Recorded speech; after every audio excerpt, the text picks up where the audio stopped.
Hi hello అందరికీ నమస్తే. దెబ్బ పడితే కానీ ఏపీ పోలీసుల్లో కదలిక రాలేదు. ఏపీ హైకోర్టు ఈ మధ్యకాలంలో ఏపీ పోలీసుల పనితీరుకి సంబంధించి అనేకసార్లు ఘాటు వ్యాఖ్యలు చేస్తున్నప్పటికీ కూడా మరి వాళ్ళు ఇచ్చేటువంటి ఉత్తర్వుల విషయంలో కూడా నిర్లక్ష్యం చేస్తూ ఉన్నారు. గత నెల 19వ తారీఖున ఉత్తర్వులు ఇస్తే ఇంతవరకు కూడా దానికి సంబంధించినటువంటి కదలిక లేకపోగా ఈ నెల 6వ తారీఖున అనుబంధ పిటిషన్ వేశారు. ఈ సిఐడి దానిలో ఐజీ లేడు కాబట్టి చేయలేకపోతున్నామని చెప్పి. దాంతో నిన్న సీరియస్ అయింది కోర్టు. అసలు పోలీస్ వ్యవస్థ అనేది ఆంధ్రప్రదేశ్లో ఉందా, పోలీసులు పనిచేస్తున్నారా, డిఐజీ ఉన్నాడా లేడా, ఇట్లా సీరియస్ వ్యాఖ్యలు చేసినటువంటి క్రమంలో దెబ్బకు ఆ సీరియస్ వార్నింగ్ దెబ్బకు ఈరోజు వాళ్ళలో కదలిక వచ్చి ఏదైతే ఉత్తర్వులు ఇచ్చారో ఆ అంశానికి సంబంధించి పని మొదలుపెట్టినటువంటి పరిస్థితి ఆంధ్రప్రదేశ్ పోలీసులది. సో మీ అందరికీ తెలుసు, ఏప్రిల్ 29, 2023లో వైసీపీ అధికారంలో ఉన్నప్పుడు పరకామణిలో రవికుమార్ అనేటువంటి ఒక వ్యక్తి మరి అక్కడ ఆ టీటీడీకి వచ్చేటువంటి కానుకలు లెక్కిస్తున్నటువంటి క్రమంలో 72,000 రూపాయలు అంటే అమెరికన్ డాలర్లు $900 మరి దొంగిలించినటువంటి పరిస్థితి. ఇప్పుడు ఉన్నటువంటి విజిలెన్స్ అధికారులు పట్టుకోవడం జరిగింది. పూర్తిగా విచారణ చేస్తే గతంలో కూడా అనేక మార్లు ఇదే రకంగా చేస్తానని చెప్పి 100 కోట్లు దోచుకున్నానని చెప్పి, తీసుకున్నానని చెప్పి, సంపాదించుకున్నానని చెప్పి బయటపడినటువంటి క్రమంలో మరి ఈ అంశానికి సంబంధించి కేసు ఫైల్ చేశారు. తిరుపతి 1 టౌన్ పోలీస్ స్టేషన్లో కేసు ఫైల్ చేయడం, అదేవిధంగా ఛార్జ్ షీట్ కూడా వేయడం. సో దాని తర్వాత ఏమైందంటే లోక్ అదాలత్లో ఈ అంశానికి సంబంధించి మరి అక్కడ ఒక రాజీ కుదిర్చే ప్రయత్నం జరిగింది. అక్కడ ఏ రకంగా 40 కోట్ల రూపాయలు స్వామివారికి కానుకగా ఇస్తున్నట్టుగా ఇతను సంపాదించుకున్న రవికుమార్ సంపాదించినటువంటి దాంట్లో టీటీడీకి కానుకగా ఇచ్చారు. అది వైసీపీ హయాంలో జరిగినటువంటి ఎపిసోడ్. ఆ వీడియో ఫుటేజ్ కూడా బయటకు వచ్చింది.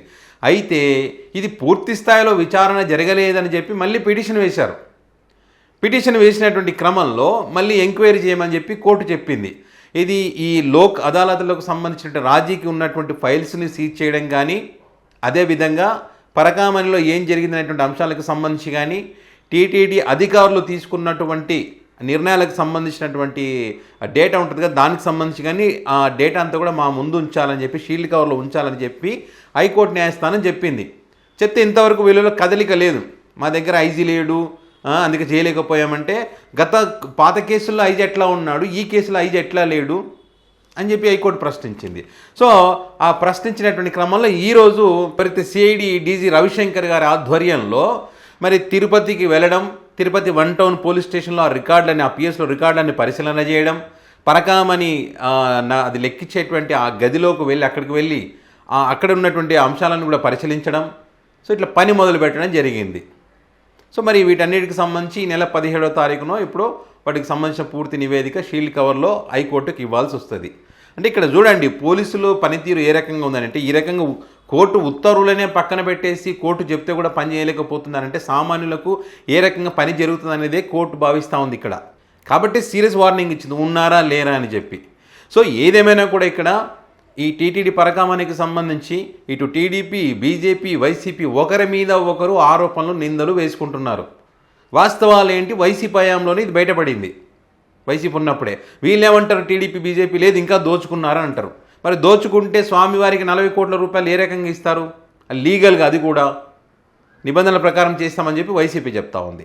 ఇట్లా స్వామివారి కానుకలతో రాజకీయ లబ్ధి కోసం ఎవరికి నచ్చినట్టుగా వారు ఆటలాడుతున్న పరిస్థితి ఉన్నది.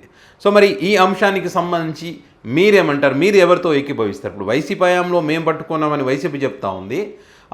పట్టుకున్నాం కాబట్టి అక్రమంగా సంపాదించిన వాటిని స్వామివారికి ఇచ్చే విధంగా మేము ప్రయత్నం చేస్తామని వాళ్ళు చెప్తా ఉన్నారు. మాది న్యాయం ఉంది, మేము న్యాయం చేస్తామని చెప్పి. సో వీళ్ళేమో లేదు, ఇంకా వాళ్ళు వైసీపీ వాళ్ళు దోచుకున్నారని టీడీపీ, బీజేపీ పార్టీలు అంటున్నాయి. సో ఇక్కడ ఎవరు దోచుకున్నారు, ఎవరు స్వామివారికి న్యాయం చేస్తారు, ఎవరు స్వామివారి పవిత్రతను పాడు చేస్తున్నారనే దానికి సంబంధించి మీ అమూల్యమైనటువంటి అభిప్రాయాన్ని కామెంట్ రూపంలో పెట్టగలరు. అదేవిధంగా ఈ లింకును వేరే వాళ్ళకు షేర్ చేయండి. మీరు షేర్ చేయడం ద్వారా ఛానల్ రీచ్ పెరగడానికి అవకాశం ఉంటుంది. మీ అందరికీ తెలుసు, ఛానల్ని టార్గెట్ చేశారు, రిపోర్ట్స్ కొడతా ఉన్నారు. కాబట్టి ఖచ్చితంగా అందరూ షేర్ చేయండి, కామెంట్ పెట్టండి. కామెంట్ పెట్టడం ద్వారా కూడా రీచ్ ఉంటుంది. లైక్ చేయండి అండ్ సబ్స్క్రైబ్ చేసుకొని వాళ్ళు ఎవరైనా ఉంటే కనుక తప్పకుండా సబ్స్క్రైబ్ చేసుకోండి.